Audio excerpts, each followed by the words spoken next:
میں نے ایک دوسری عورت کو دیکھا جس کے سینے کے دونوں پستان کے اندر ایک سوراخ ڈالی گئی تھی۔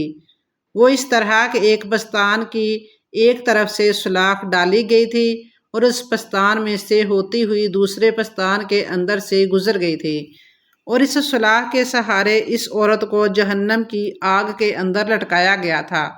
اندازہ کریں کہ وہ کتنی تکلیف ہوگی۔ حضرت فاطمہ رضی اللہ تعالیٰ عنہا نے پوچھا، اے اللہ کے نبی، وہ عورت کون تھی؟ فرمایا، وہ زانیہ عورت تھی جو اپنے آپ پر غیر مردوں کو قابو دیتی تھی۔ اللہ کے محبوب نے تیسری عورت کے بارے میں فرمایا کہ وہ اپنے بالوں کے ذریعے جہنم میں لٹکائی گئی تھی۔ بال کتنے نازک ہوتے ہیں، اگر چھوٹا دودھ پیتا بچہ بھی اپنی ماں کے بال پکڑ کر کھینچے تو بعض اوقات ماں کے آنسو بھی نکل آتے ہیں، اتنی تکلیف ہوتی ہے۔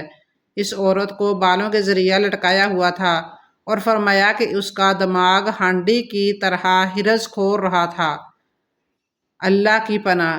حضرت فاطمہ رضی اللہ تعالیٰ عنہا نے عرض کیا، اللہ کے نبی صلی اللہ علیہ وآلہ وسلم، اس عورت کو اس طرح کس وجہ سے لٹکایا گیا تھا؟ فرمایا، وہ بے پردہ گھر سے نکل کر گھومنے والی عورت تھی۔ اس کی بے پردگی کی وجہ سے اللہ تعالیٰ اس کو یہ سزا دے رہے تھے۔ پھر ایک چوتھی عورت کے متعلق نبی کریم صلی اللہ علیہ وآلہ وسلم نے ارشاد فرمایا کہ میں نے اسے اس حال میں دیکھا کہ اس کے دونوں پیر سینے سے بندھے ہوئے تھے اور دونوں ہاتھ سر سے بندھے ہوئے تھے۔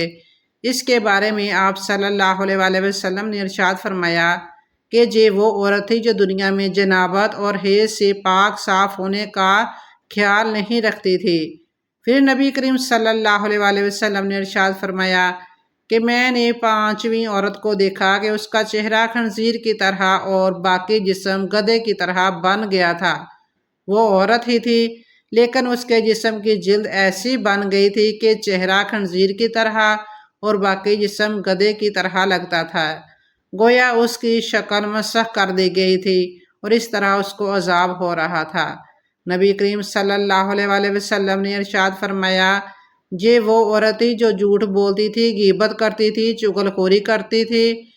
پھر نبی کریم صلی اللہ علیہ وآلہ وسلم نے ارشاد فرمایا کہ میں نے چھٹی عورت کو جہنم میں دیکھا کہ اس کی شکل کتے جیسی تھی اور وہ ایسی آواز نکالتی تھی جیسے کوئی کتا بھونک رہا ہوتا ہے۔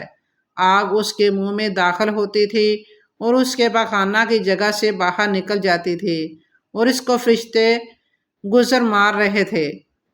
پوچھا گیا، اے اللہ کے نبی، اس نے کون سا قصور کیا تھا؟ آپ صلی اللہ علیہ وسلم نے فرمایا، اس کے اندر حسد بہت زیادہ تھا۔ جہنم میں عورتوں پر عذاب دیکھنے کے سلسلے میں آپ صلی اللہ علیہ وآلہ وسلم نے اور بھی بہت سی حدیثیں بیان فرمائی ہیں۔ چنانچہ نامحرم مردوں کے سامنے پردہ نکلنے کے سلسلے میں ایک حدیث میں آپ صلی اللہ علیہ وآلہ وسلم نے جہنم میں زیادہ تر عورتوں کو دیکھا ہے۔